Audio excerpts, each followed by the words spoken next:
Boa noite, irmãos. Graça e paz a todos. Que Deus possa falar ao nosso coração nessa noite. Falar ao meu e falar ao coração de vocês. Quero começar com uma pergunta. Você já orou hoje? Já orou? Sim? Amém. Como está a sua vida de oração?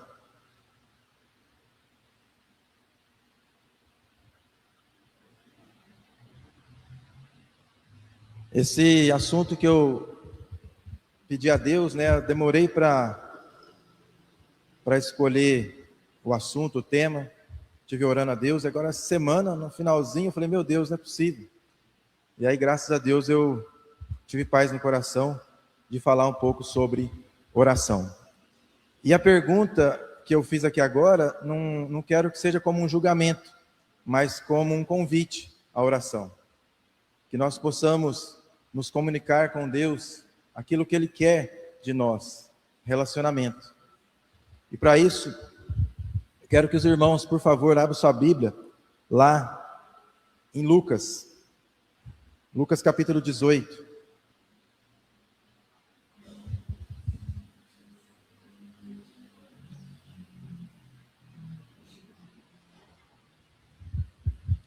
Lucas capítulo 18, dos versos 1 ao 8. Amém?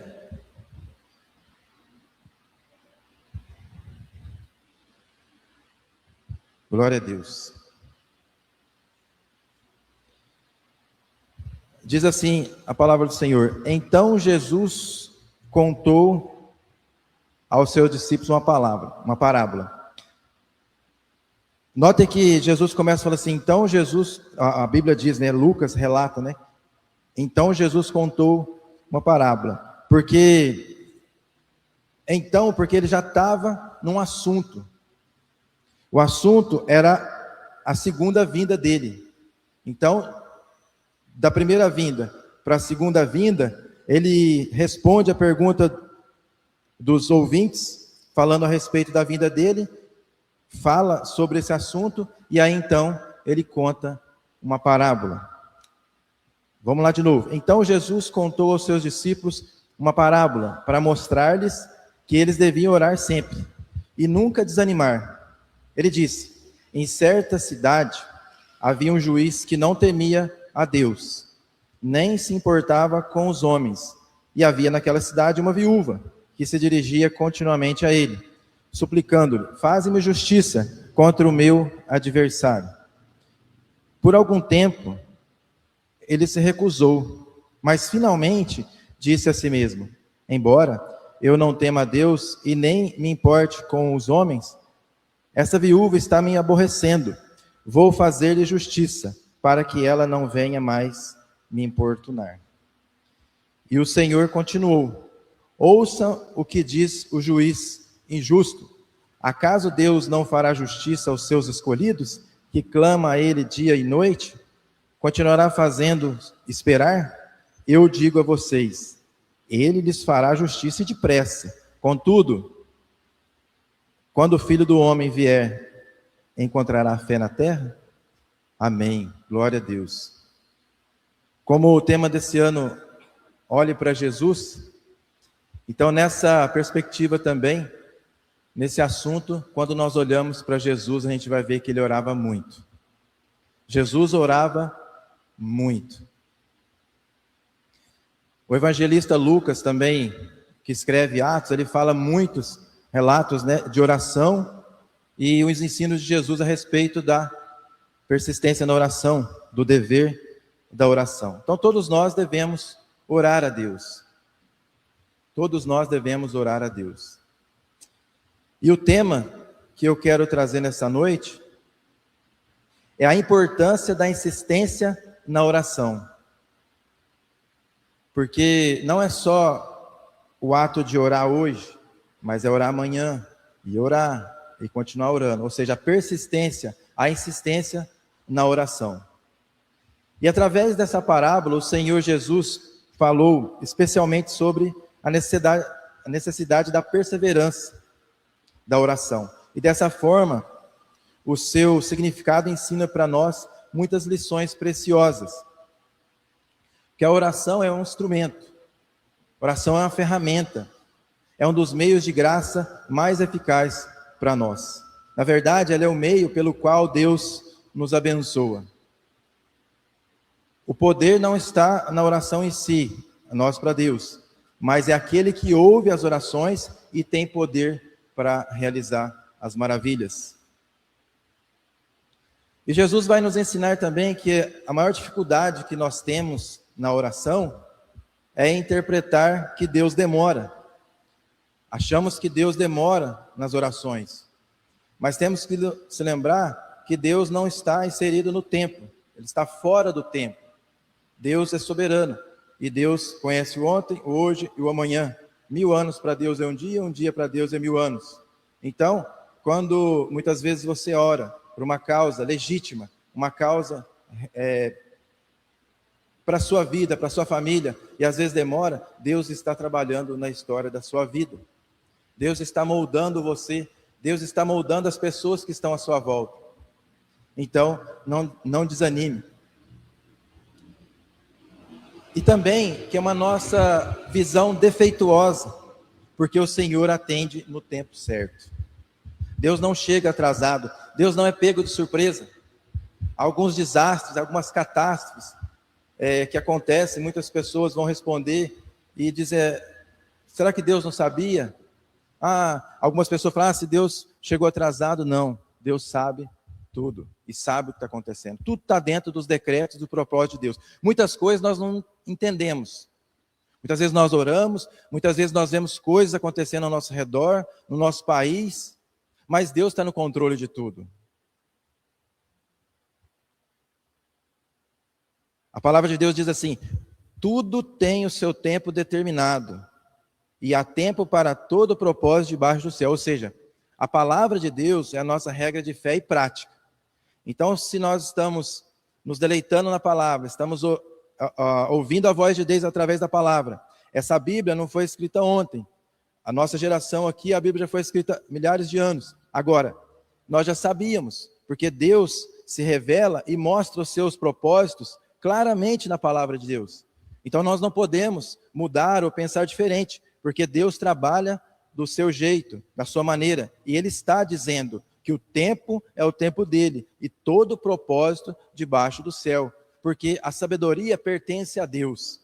Nós enxergamos no máximo, até ali na frente, Deus enxerga através da curva. Deus enxerga que às vezes uma oração nossa, talvez poderia ser bom para nós, aos nossos olhos, mas não é.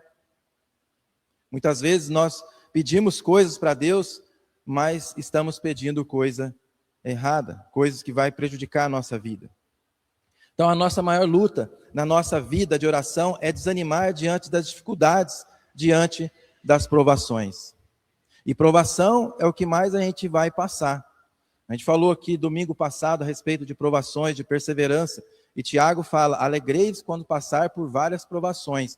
A questão não é o sofrimento em si, a dor em si, mas saber que Deus está agindo no meio das dificuldades, no meio das circunstâncias, no meio das adversidades. Deus muitas vezes não nos livra, trabalha no problema, nos tira do problema, mas trabalha em nós no problema, para edificar a nossa vida. Então não desanime, nós precisamos pedir sabedoria para Deus, porque quando nós estamos passando por provações, quando nós estamos passando por luta, muitas vezes a gente não sabe o que fazer. E aí o que a gente faz? A gente começa a consultar outras pessoas, a gente começa começar pelo segundo passo, porque lá em Salmo 1 diz que para a gente consultar as pessoas que confessam a mesma fé, não andeis no conselho dos ímpios. Porém, o primeiro é orar a Deus. O primeiro relacionamento que nós temos é com Deus e depois com o próximo. Sabedoria para saber como nós vamos lidar, porque a pergunta não é por que estou passando por isso, mas a pergunta é como eu vou responder a isso? Como eu vou responder a essa circunstância?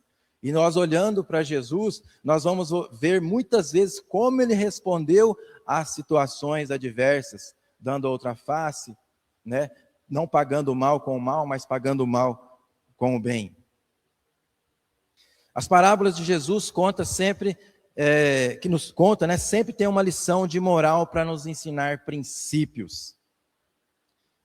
Verso 1, irmãos, diz assim: disse-lhes Jesus uma parábola sobre o dever de orar sempre e nunca desanimar. Então, para esse versículo eu já tenho para trazer para os irmãos aqui, que a gente pode refletir, 3 lições. Disse-lhe Jesus uma parábola sobre o dever de orar sempre e nunca desanimar. Primeira lição é o orar. Orar é um dever. Perdão, orar é um dever. E o que nos leva ao desânimo, ao exercício, né, da oração, ou melhor, o que nos leva ao desânimo não é o exercício de perseverança na oração, mas a falta dela. Porque às vezes a gente está orando e orando por uma causa e persistindo e a gente começa a deixar de orar. A gente começa a olhar para a circunstância e deixar de olhar para o Deus onipotente e que está cuidando daquilo que você está pedindo. Você quer no tempo seu, no tempo imediato. Hoje a gente vive que nós queremos, principalmente a nossa geração, o imediatismo. Por exemplo, no WhatsApp, né? Às vezes, hoje a gente tem o recurso de você acelerar, né, a conversa da pessoa, e você coloca no vezes 2, vezes 1, vezes 1,5, vezes 2. Por quê? Porque a gente não tem paciência para ouvir. Então, esse imediatismo, esse querer agora, na verdade, irmãos, eu falei só um exemplo, mas de uma forma geral, né, gera ansiedade. Então, esse imediatismo é escravidão, porque você fica refém de uma coisa que você sempre quer, o agora, o agora, o agora. Você não tem tempo para refletir. Você não tem tempo para refletir sobre o problema que está passando na sua vida. É uma provação que Deus está trabalhando na sua vida, uma bênção de Deus para você amadurecer, e às vezes a gente não sai do lugar, porque a gente não ora e não pede o quê? Sabedoria para Deus. Então, a primeira lição, orar é um dever. Sem oração, não há poder para enfrentar as lutas e as perseguições que sobrevêm. Sem oração, não há poder. Sem oração, não há poder nem para pregar a palavra de Deus, porque a oração precede a exposição das Escrituras. A oração é como se fosse um óleo que dá poder para a gente pregar. O óleo de Deus que unge aquilo que nós vamos pregar. Porque, irmãos, tem muitas pessoas que falam bem, mas se a pessoa não orar, não tiver um tempo com Deus para pregar, acaba falando e não acontece nada, porque você não se entrega à oração. E tanto quanto também a pessoa que recebe, porque nós devemos orar para receber tudo aquilo que Deus está falando. Eu vou te dar um exemplo. Às vezes uma palavra forte, uma palavra assim que tocou você, só que você fala, o meu amigo devia estar aqui, o meu irmão devia estar aqui, mas é para você. Por isso que nós devemos ter sabedoria para entender que sempre a palavra de Deus vai falar para nós, para nos moldar. Então nós precisamos desse poder que é a oração na nossa vida. Mas também a oração na vida de um crente é a comprovação de que ele é convertido, regenerado.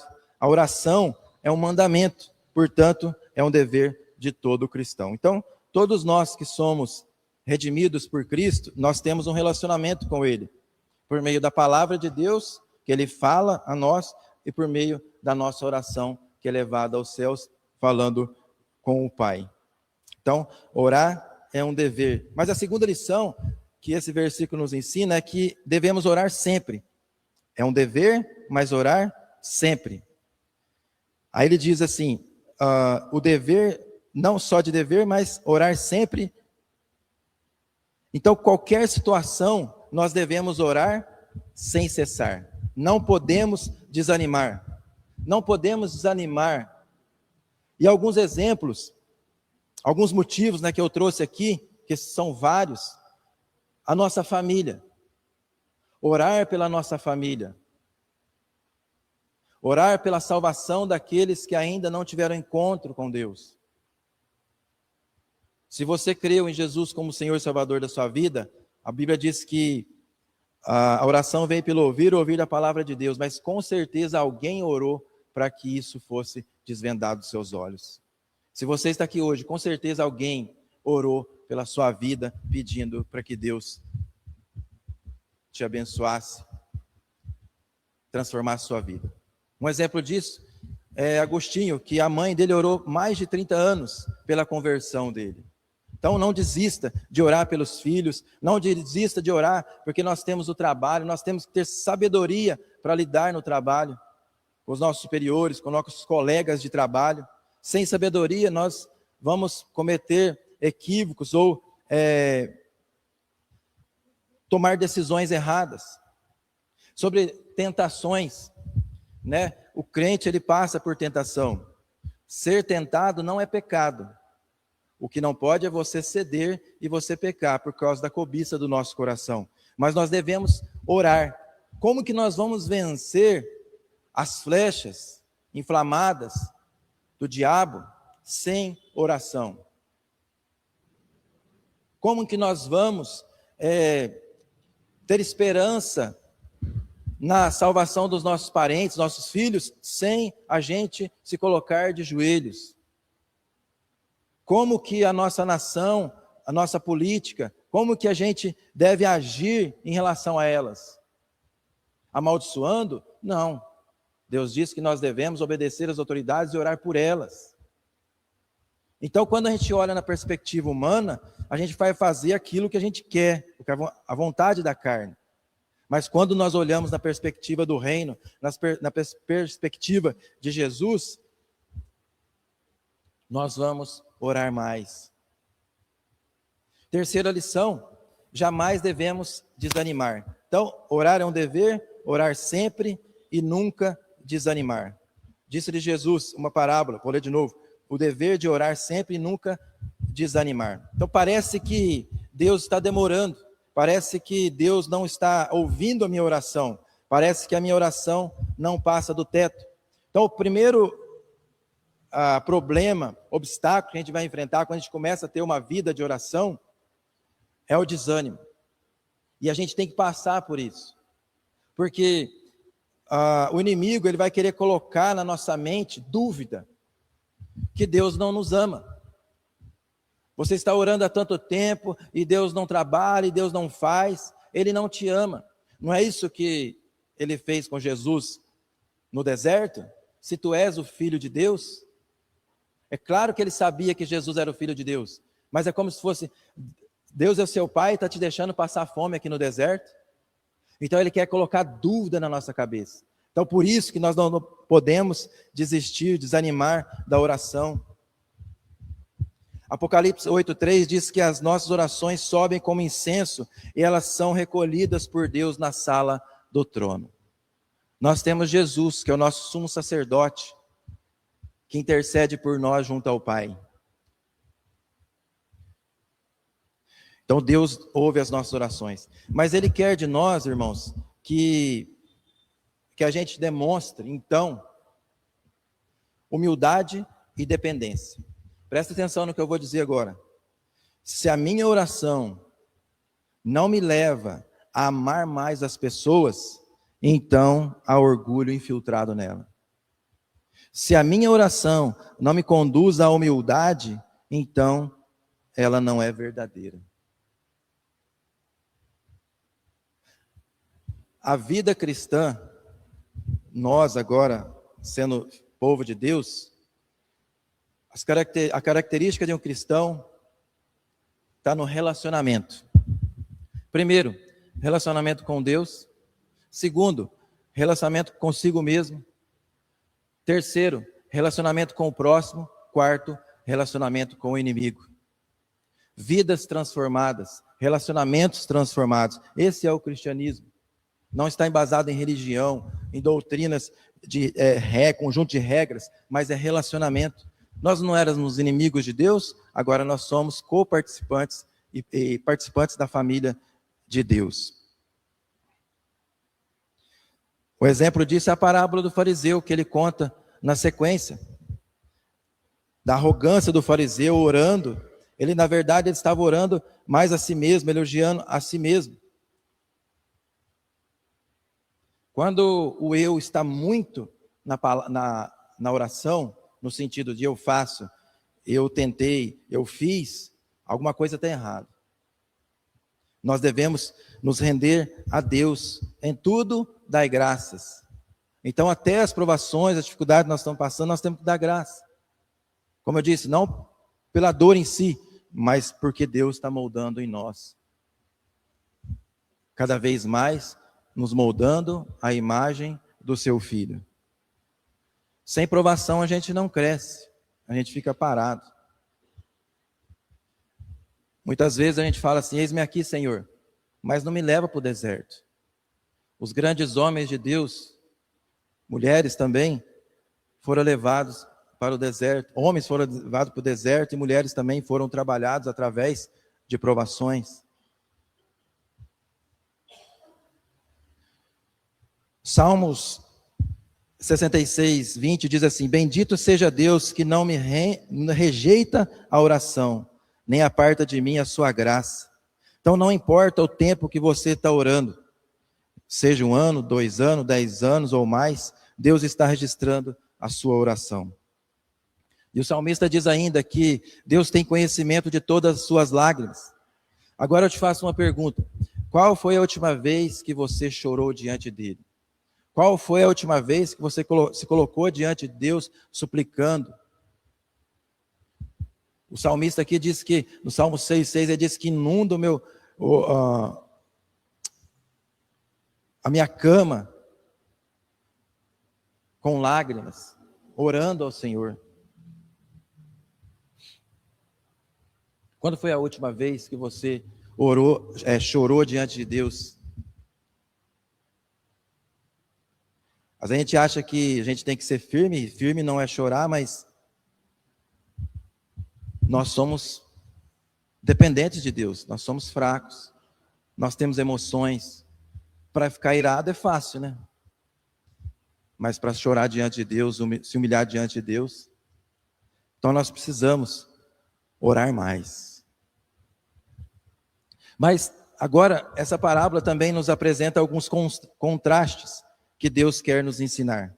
Primeiro, as lições do dever de não desanimar, orar sempre, mas agora também apresenta alguns contrastes que Deus quer nos ensinar. Verso 2 vai dizer assim, acompanhe comigo aí. Havia em certa cidade um juiz que não temia a Deus, nem respeitava homem algum. Jesus aqui ele faz um claro contraste entre juiz e Deus. Esse juiz da parábola e Deus. O juiz é arrogante e egoísta, não teme a Deus nem respeita os homens. Só atendeu a viúva por medo de importunação e para ficar livre dela. Deus, porém, não é assim. Ele é o Pai de misericórdias e o Deus de toda consolação. Então, ao contrário desse juiz que queria resolver o problema dela para ficar livre dela, Deus quer que a gente se aproxime dele. Deus é rico em misericórdia, Deus de toda consolação. A Bíblia diz também que justo e verdadeiro são os seus caminhos. E como eu disse, Lucas ele narra muito a respeito de oração, fala o tempo todo de oração, na insistência de oração, em Atos também. E ele fala aqui no capítulo 11, ele vai falar do amigo insistente. Quero que vocês acompanhem comigo, rapidinho. Onde Jesus fala a respeito da oração.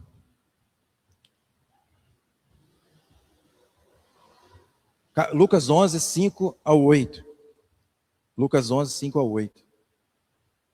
Lembrando que Jesus, ao longo do tempo que ele ficou com os discípulos, operou maravilhas, fez sinais, curou, mas quando os discípulos pediram para ele, tiveram a oportunidade de fazer um pedido, eles falaram, ensina-me a orar. Por quê? Porque sabia que Jesus orava incessantemente, Jesus orava sempre. Então ele diz assim, ele conta, né? Então lhes disse, suponha que um de vocês tenha um amigo e que recorra a ele meia-noite e diga, amigo, empreste-me 3 pães, porque um amigo meu chegou de viagem e não tenho nada para oferecer.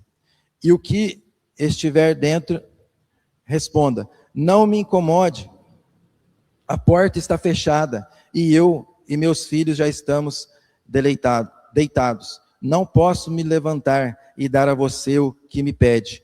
Eu digo, embora ele não se levante para dar-lhe o pão por seu amigo, por causa da importunação, se levantará e lhe dará tudo o que precisar. Aí por isso Jesus vai dizer, por isso digo, peçam e lhe será dado, busquem e encontrarão, batam e a porta lhe será aberta, pois todo o que pede recebe, o que busca encontra, e aquele que bate, a porta será aberta. Qual pai entre vocês, se o filho lhe pedir um peixe, em lugar disso lhe dará uma cobra? Ou se pedir um ovo, lhe dará um escorpião? Se vocês, apesar de serem maus, sabem dar boas coisas aos seus filhos, quanto mais o Pai Celestial, quanto mais o Pai que está no céu dará o Espírito Santo a quem eu pedir. Repare que Jesus, ele usa elementos naturais para falar de princípios espirituais. Então, nesse contraste aqui da parábola, que fala, se o juiz, que é injusto, de tanto importunar, ele vai atender, quanto mais o Pai Celestial vai nos atender. Então podemos ver esse contraste que Jesus está fazendo aqui, porque se um homem justo, depois de procurado por uma viúva, atendeu o seu pedido, mesmo sendo injusto, quanto mais o Pai Celestial. Verso 3 vai dizer assim, havia também naquela mesma cidade uma viúva que vinha ter com ele, dizendo, julga minha causa contra o meu adversário. E essa viúva, não relata o nome dela no texto. Essa viúva era anônima, essa viúva era desconhecida e essa viúva era desprotegida. Mas nós somos filhos de Deus. Ela não tinha nenhuma garantia ou promessa do juiz em atender a sua causa, mas nós temos as Escrituras e com ela centenas de promessas do cuidado generoso de Deus. A viúva dirigiu-se a um tribunal, mas nós entramos confiadamente no trono da graça de Deus. Então, quando nós oramos, nós entramos no trono da graça, não pelo nosso mérito, mas por causa da justiça de Cristo, que nos dá livre acesso ao Pai. Então, se na figura do juiz existe um contraste, na figura da mulher também. Porque a viúva era uma pessoa mais desamparada. E essa viúva tinha um adversário, de que, alguma forma, estava agindo com injustiça contra ela. Mas lembre-se, repare no texto, a viúva, ela procura justiça e não vingança, pois a vingança pertence ao Senhor.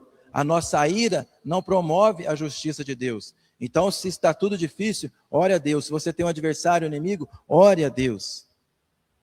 As viúvas naquela época, irmãos, tinha o problema, né, na questão de quando os seus maridos morriam, elas passavam necessidade, principalmente quando herdavam dívida dos seus maridos. É nesse contexto que Tiago fala que a religião verdadeira é cuidar de órfãos e de viúvas, porque naquela época tinha muito órfãos e viúvas. Então, nós devemos cuidar das pessoas que são necessitadas, independente de ser viúva, mas qualquer pessoa necessitada. Por isso que Tiago diz que a fé sem obra é morta. Se você diz para uma pessoa necessitada, com fome, diz para ela, vá com Deus, Deus te abençoe, mas você não tira um dinheiro, não compra alguma coisa para ela comer, a sua fé não vale nada. Então, provavelmente, essa viúva era solitária, não tinha uma família, e ela ia constantemente à presença desse juiz para que ele julgasse a sua causa. No entanto, nós não somos aquela viúva estrangeira e desamparada. Na vida real, a igreja é o povo amado, escolhido e salvo por Deus. Somos filhos integrantes da família de Deus. Então, a oração é um instrumento e um meio de graça que nos coloca na presença de Deus. Então, quanto mais nós permanecermos na presença de Deus através da oração, melhor será para a nossa vida. Como está o seu temperamento? Como está o seu domínio próprio? Muitas vezes nós, numa fechada de trânsito, né, como já foi dito aqui, como que nós reagimos. Se nós oramos, se nós buscamos a Deus, nós vamos crescer em humildade, né? Questão da humildade e do relacionamento. Então, a nossa vida de oração vai mostrar, quer dizer, o nosso temperamento vai mostrar como está a nossa vida de oração. O domínio próprio, igualmente.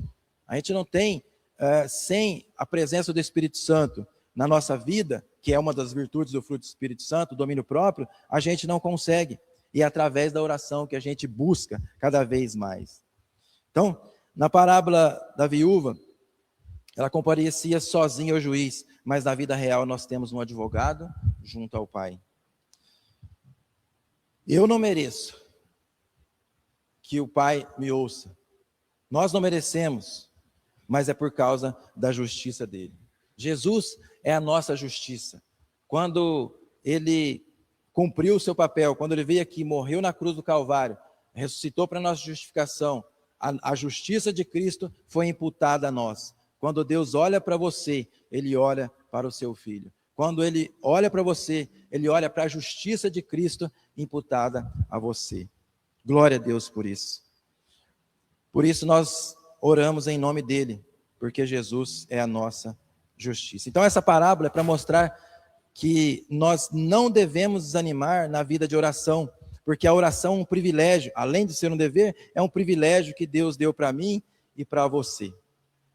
Na parábola da viúva também, ela tinha acesso limitado ao juiz, mas na vida real, a igreja pode se encontrar com Deus todos os dias e a qualquer hora.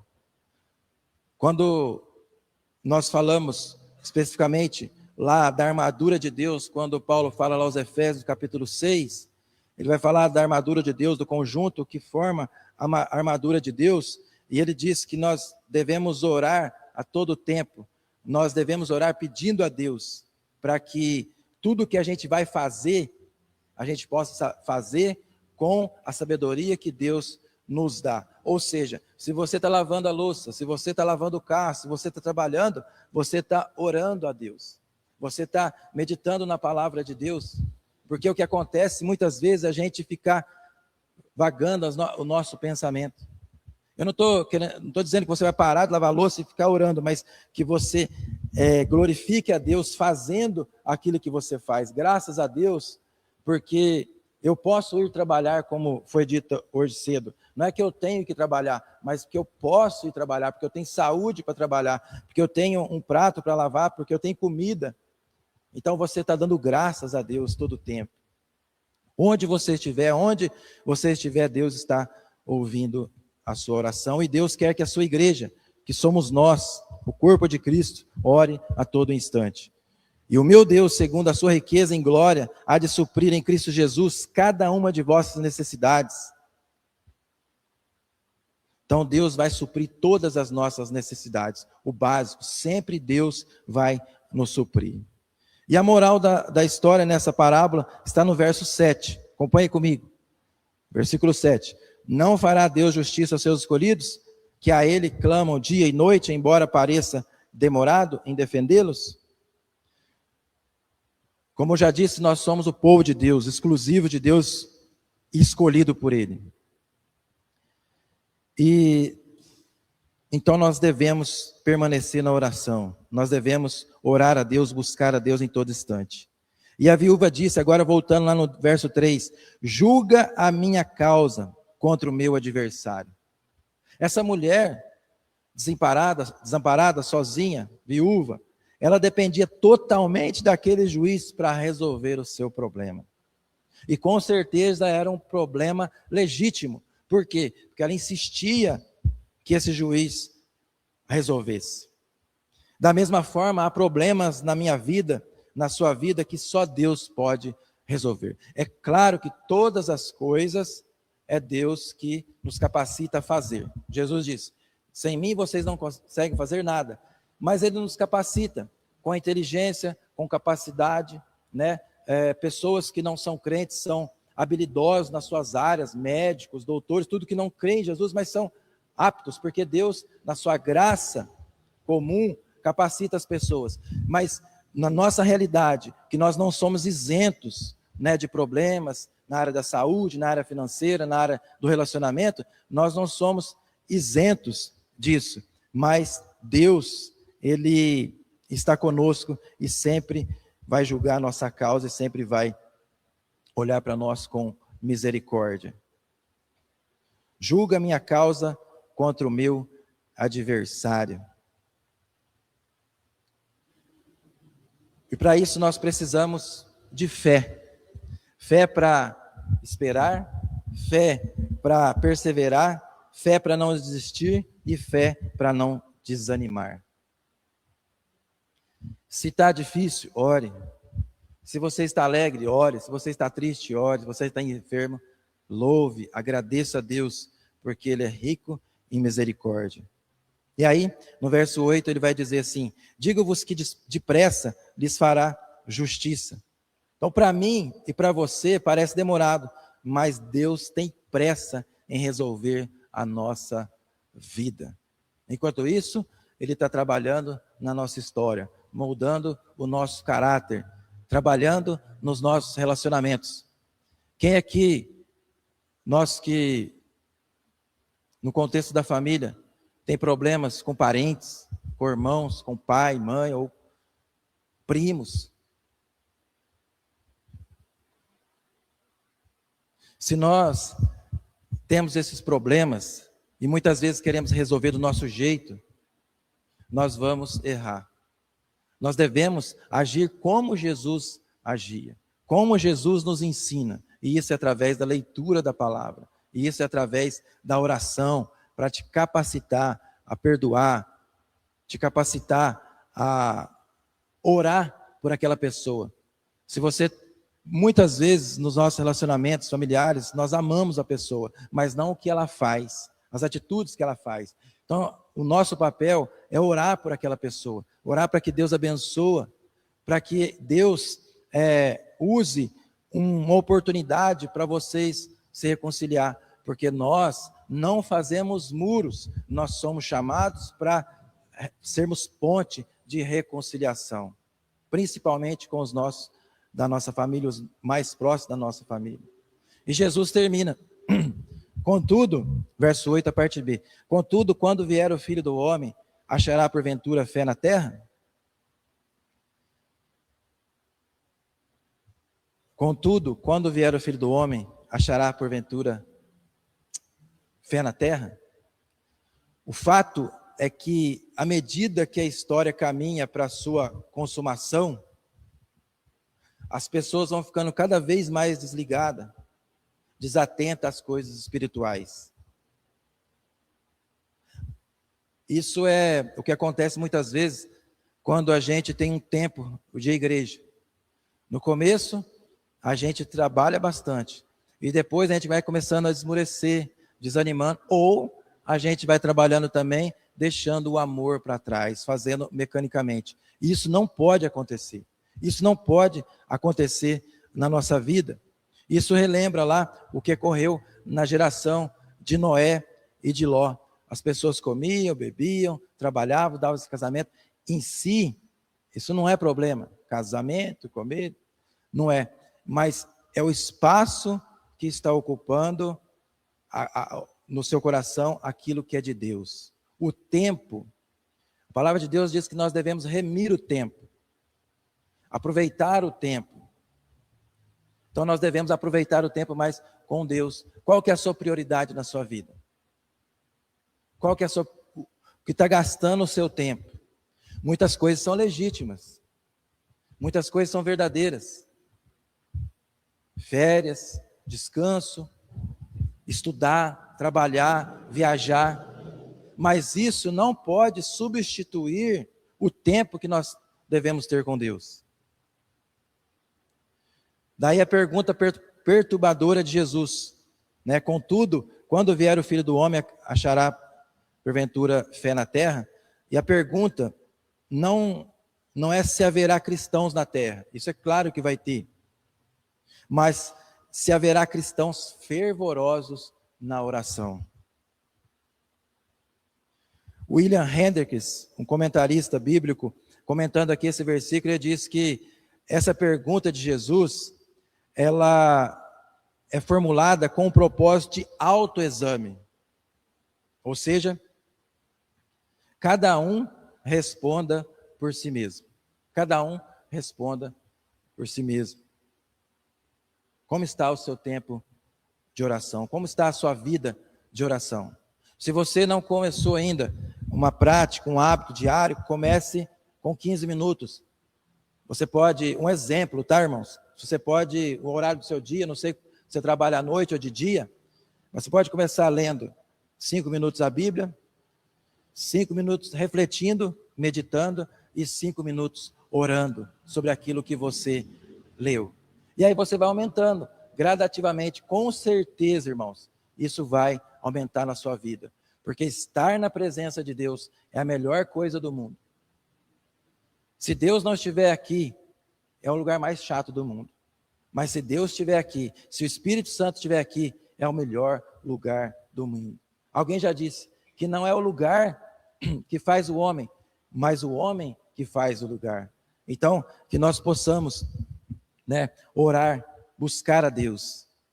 E Deus é poderoso para fazer o impossível. Quero ler um texto em Jeremias 32:10, para encerrar. Diz assim, Jeremias 32, 27, perdão. História, dá para pôr lá? Jeremias. Eu queria que você olhasse para esse texto, que você lesse comigo esse texto, que você meditasse nesse texto e que você orasse nesse texto, a hora que você chegar na sua casa, a hora que você colocar, seja de joelho, seja a forma que você quiser, mas que você medite nesse texto. Deus diz, eu sou o Senhor, o Deus de toda a humanidade. Há alguma coisa difícil demais para mim? A palavra de Deus diz, vocês não recebem porque não pedem. Então nós devemos orar, pedir a Deus, e que Deus nos ajude a perseverar, a continuar orando a Deus, buscando a Deus, porque com certeza relacionamentos são transformados, a nossa vida é transformada, a nossa maneira de enxergar as situações é transformada. Deus trabalha em nós e Deus trabalha através de nós. Se nós buscarmos de todo o coração, Ele se deixará ser encontrado. Se nós buscarmos a Deus verdadeiramente em oração, em leitura da palavra, na vida devocional, nós temos um privilégio, nós temos o banquete de Deus esperando por nós. Não há nenhum lugar que substitua a presença de Deus. Que Deus nos abençoe, que Deus continue falando ao nosso coração e que nessa semana a gente possa refletir sobre esse tema precioso da nossa vida. Que Deus nos abençoe.